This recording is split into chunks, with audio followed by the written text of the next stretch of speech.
Right, okay, so this array of amazing bikes, so I assume you guys are probably a similar kind of age to me. Yep. Reading MVUK in the 90s, seeing the Martyns, and dirty tricks.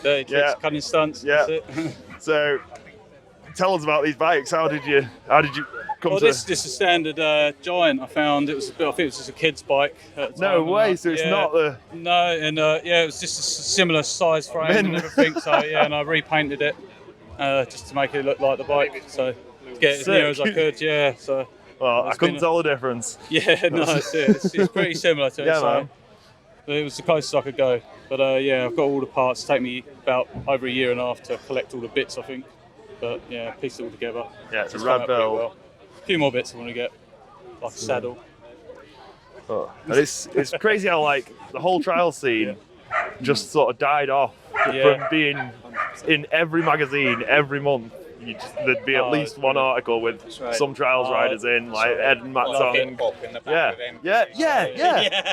And because it's still such an exciting way of riding a bike, it blows my mind that it's not. It should be more popular. Than what it is, And it gives you such good skills as well, good brilliant. bike handling skills. Balancing, everything, brilliant. I love the sport. So let's go into a few more of the bikes. So we're going on to an array of Ashton bikes, various replicas. So did you build these ones, or you built these ones? Another build of mine. So we've got headshock build first. Yep. So what year's this? I'm not too sure of the year, I'm afraid. I know it was just F700, and I've just it was the closest, like I say again, to the shape and size of the bike, and I just wanted to try and recreate the tricks and stunts style that he had in that, so I've just built it to that style. So it's best interesting with the flip stem as well.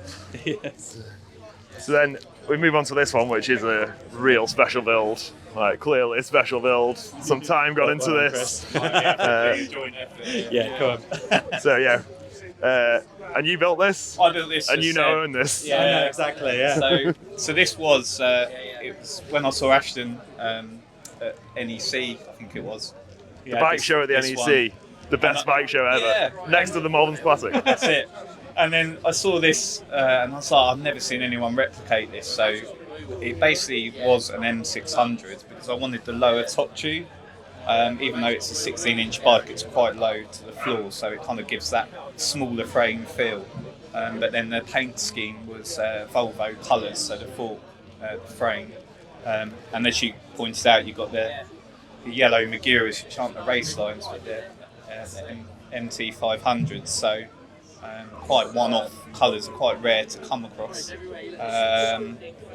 And then the yellow S5 headset, admittedly these were painted because they are impossible to find unless your name's Craig Shembry. You've done an impressive job. I mean, the guy's done a great job stenciling those. And all the other stuff's new old stocks, Magic motorcycle cranks. Really cool crank that. So dual bash guard made by Joe Pritchard, who's an absolute wizard. And everything else was pretty much new old stock at the time. But you've ridden this, you love it, don't you? Good fun. If we win, we promised that we'll donate their winnings to Ashton's charity. So amazing. I hope the judges hear that really loudly. Really fun build. I mean, I love it. I was so happy when I see it come around the corner. Yeah. Thanks, Seb. That's right. I love riding it. This one's cool as well. It's got some cool little touches. Yeah. Got Middleburn trials bash. That's really cool. Microphone. So this was a beast of the East. Again, had it repainted.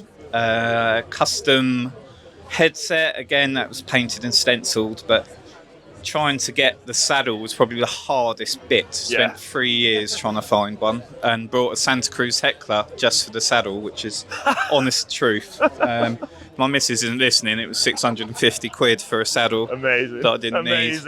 And then the wheels, these were new old stock hubs, same as actually as Seb's. I got from Australia, so they were in the box brand new. So I've done a bit of a trip from the UK to Oz and then back. Lovely build. I'm really happy with it, to be honest. And they look so good all together. Yeah, amazing. It's really cool. As a video show, And then, lovely bike. Now this is my absolute favourite of the row. So Yeah. Pashley came. Was it '98? They came. It was about came that into, figure. like dirt jump and trials. And Yeah. they had a dirt jump bike, a BMX, a trials bike, Cruiser. 24-inch dirt jump bike as well, and a 24-inch cruiser. And they had the coolest team. So in trials they had Matt and Ed Tong, and they were just Kyle Forte was and Kai Forte on BMX. They were just super cool.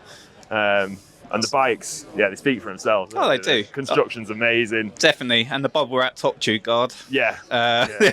Quite hard to get a hold of. The only thing it's missing is the flame. I've got them at home. Yeah, I have got them. Had to replicate them, so I'll say that quietly from Pashley. So I'm sure there's a copyright infringement there. But I remember going to bike shows in the 90s and getting given stacks That's of it, TV stickers. Just stacks and stacks of them. Yeah. So no, this Everything one in my bedroom was covered in that when I was a kid. So I've done knocking other people's bikes over here. So this is probably my 7th Pashley I've done, embarrassingly. But yeah, this one, it's just original paint frame. The forks have been repainted by JM Customs down in Cornwall. Bashguard again was made by Joe Pritchard, so it's like based on the TV series ones on the 3-piece I always crank. thought that was the coolest looking, just super slick. Super solid. Yeah. I think it's originally designed by Clive Leeson from memory. Right, So they got that. The brake boosters again custom made by Joe, but based on the Pashley. So it's actually laser etched the centres as well. So it's got the Pashley logo kind of in the middle. Again, really kind of standard looking bike, and I have ridden this, and it actually does ride surprisingly well. I remember seeing them hopping these across canals. That's it. In MVUK. Oh yeah. I've got those images seared into my brain forever. Trying to remember what video that was. Yeah, with Peter Krause and everyone. They were riding in the group, weren't they? So yeah, really good fun. And then the Schwinn. This is a cool story. To me, this was completely random. So Aaron Lutz's Super Rider TV on YouTube, an incredible inspiration to a lot of people. But I was having a good chat with him, and he rode for Schwinn on this bike.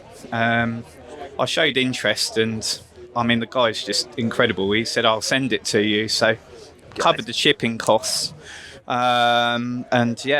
this appeared and. I mean, looking at it, lots of little details on there, but you can kind of very loosely see jefflanowski.com. The serial number badge on there, I think I told you guys earlier, but this badge here, so it even says material, but it's actually mystery material, so it's got the question marks across the bottom. A little bit different. But it's I always like watching Jeff as well because he had a suspension fork. He was the only one that was riding with a suspension fork back then. Loved everything about it. Also fancied the black and gold Homegrown. On this. Oh yeah, the White Industries hub and RockShox disc. That's it. Yeah, so cool. Hard to find. So it's a mechanical. I think it's probably one of the first mechanical hydraulic brakes to kind of come out. Yeah. 3-bolt disc. White Industries worked with RockShox to build it. Just unique. But it works. I mean, not greatly, but it does work. And then road bike and gravel bike companies are telling you this is new technology now. It isn't new technology. You're all liars. Being homegrown, they've got this tomato symbol. So homegrown being like the team. US made. So US made. So if anyone has a homegrown top cap, I've had to buy some adapters, which are a bit. Just looks a bit ropey. Which should be a Cane Creek headset, but they're a really odd size. So if anyone can help that, would be really appreciated. But we're nearly there with this build. But really happy with it. But what a great selection we've got. I mean, thank you for your time. I do need to ask you because your friend doesn't want to talk about his bikes. But can you tell us a bit about them? Do you know what? I love these Paces, but I've never been lucky enough to own one. But Craig's got two, so you got almost like the Chris Grigg. This is the one that I like. Yeah, the silver. So beautiful. It's like the pre-era, so no brace in the top tube. But I mean, they're just amazing. RC250 trial with all the Hope Tide Glide style hubs. Even the original Pace carbon armour guards. The Pace forks as well. I mean, look at it, beautiful. And then the Tioga factory DH saddle. Iconic with the tyres iconic, as well. and the whole front disc thing on the front of the fork blades. So it was that saddle those tyres, and then the cube stem. Oh yeah. Oh god, yeah. I Always forgot on the about front and the those. back, Yeah, I yeah. haven't actually seen one today. But I gave myself dermatitis stripping the paint off one once, Oh wow. Sorry. so I'll always remember on it. the microphone. But yeah, and then the red one again. There's not massive amounts. So Craig's actually got another one of these, which is anodized red at home, Cool. which he's got 26. Don't say that quietly. So 26 retro trials bikes in his loft. So from Crescents to everything. So yeah, he's got a lovely Well, selection. that's the thing. There was so many of them back then. Yeah. Like everyone wanted them. All the rich kids had them. That's it. And then now you can buy I guess, them for I guess we all had our dream bikes, and that's kind of where it all starts off. You can get to a point where you can start kind of justifying buying things. Yeah. But yeah, I mean, this one again, like, yeah, pace is forks too, but the brakes on the back. You've got the IRCL Gatto tyres, which, Yeah. I mean, Also why iconic. don't they make remakes of sidewalls. this stuff? So yeah, red sidewalls. I mean, we have to recondition these with like olive oil to try and keep the colour Yeah, so keep they it don't supple. dry out. Silicon spray. Silicone Works spray really is well, good. yeah. But yeah, I mean, again, such a lovely brake. So Craig's actually polished up the brakes, so they kind of look a bit more chromey Silver. on these ones. But I mean, yeah, beautiful bikes. Cool bikes. Really cool. And then we got another selection Got the other bar stuff side. over there as well. Yeah, we've got GT Oh. Hans Ray, Cannondale. You got time for more, Hannah? Can we tell you about more trials bikes? I can Do you get wanna the see more guy. trials? Do people the want guy to see who more owns trials since- bikes? Yeah, shall Everyone we? wants to see more trials Let's do bikes. it. Right, this is Singletrack magazine. They want to interview about your bikes. Why? Why? Because look at this sick collection of bikes you built. It's amazing. Yeah, that's just Microphone, though, mate. that's just 3 of 20 I've got, all because of this guy's. It's this guy's fault, Hans Yeah. Ray. So that started it. But Martyn Ashton as well. Yeah. I've got 5 of these at the moment, all in different colourways, and I've got one coming to me as well that I need to do a project on. So I've got a really understanding Something wife. of an obsession then. Yeah. Well, The, COVID started it a little bit. I'd already got a handful of bikes, and then a friend of mine wanted some wheels building, so I went and fetched those wheels from him. He was like, "I've got a present for you," and he gave me back one of my old Giant frames. So then I built that up, and I was like, "Oh, I'll buy some more eBay parts and so on and so on," and it's just one after another. Yeah. That's the problem with the bike collection. Tendency is to push it too far. Yeah, but they are cheaper than like new mountain bikes, so. The X-Tour, I really like this. So the bad team back in the day was. It's got like, a bit of a Marmite kind of. I love because it was. I think it's so cool. I think it's so.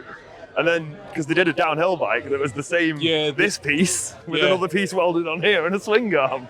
I've And, actually got Rich like an Johnson's. M1. I've got Rich Johnson's prototype of that in my shed. No way. It was one of one, and when I brought that, I told him because obviously I've met him a few times, and he did some demos in my hometown, which got me in it in the first place. We got chatting, and then he was like, "I got some stuff for you. Like send me your address."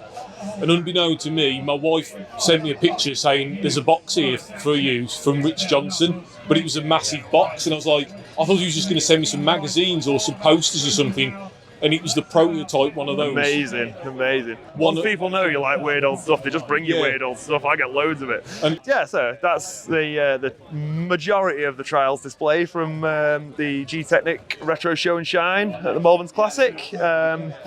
Yeah, some really, really cool bikes, and yeah, it seems a pretty good way to get into the retro scene as well. There's a lot of components around, a lot of bikes and frames stashed in people's attics. Yeah, thanks to everyone for showing us some really cool bikes.